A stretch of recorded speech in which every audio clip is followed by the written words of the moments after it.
नमस्कार, मी जाकीर नदाब आणि तुम्ही पाहतात एस प्राईम न्यूज। सोलापूर जिल्ह्यातील माढा आणि सोलापूर लोकसभा मतदारसंघ भाजपचे बालेकिल्ले बनले आणि हे बालेकिल्ले बनवायला आमदार सुभाष बापू देशमुख आणि आमदार विजयकुमार देशमुख यांचा मोठा वाटा आहे।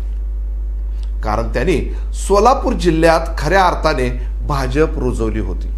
मात्र भाजपने ज्या कुरघोड्या करत काँग्रेस राष्ट्रवादीचे नेत्यांचं इनकमिंग केलं, आज तीच इनकमिंग नेते मंडळी अडून बसली आहे। त्यामुळे भाजपला माढ्यातील उमेदवार जाहीर करता येईना, तर सोलापूरमध्ये मागील निवडणुकीत जातीचा बनावट दाखला देऊन स्वामींना निवडून आणलं। त्यामुळे यंदा दलित मतदार दुरावल्याचं चिन्ह दिसतंय। अशा अनेक चुकांमुळे सोलापूर आणि माढा लोकसभा मतदारसंघासाठी भाजपला आता तुल्यबळ उमेदवार मिळता मिळेना। तसं पाहिलं तर मागील काही वर्षांमध्ये सोलापूर जिल्ह्यात राजकीय दुष्काळ देखील पडल्याचं दिसतंय। 2022 साली महाराष्ट्रामध्ये भाजपने ऑपरेशन लोटस चालवत उद्धव ठाकरे यांची शिवसेना फोडून महाविकास आघाडीची सत्ता घालवली आणि एकनाथ शिंदे सोबत मिळून महाराष्ट्रात पुन्हा भाजप सरकार स्थापन केलं। मुख्यमंत्रीपदी एकनाथ शिंदे तर उपमुख्यमंत्रीपदी देवेंद्र फडणवीस यांनी शपथ घेतली।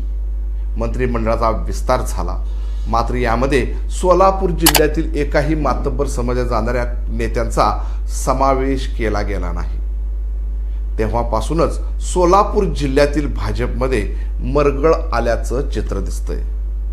त्यानंतर काही दिवस गेले, दुसऱ्या मंत्रिमंडळात विस्तार होईल अशी अपेक्षा होती, परंतु तसं होताना दिसलं नाही। त्यानंतर कोणते ना कोणते मंत्रिपद नसले तरी चालल, परंतु साधं पालकमंत्रीपद देखील जिल्ह्यातील स्थानिक नेत्यांना दिलं गेलं नाही।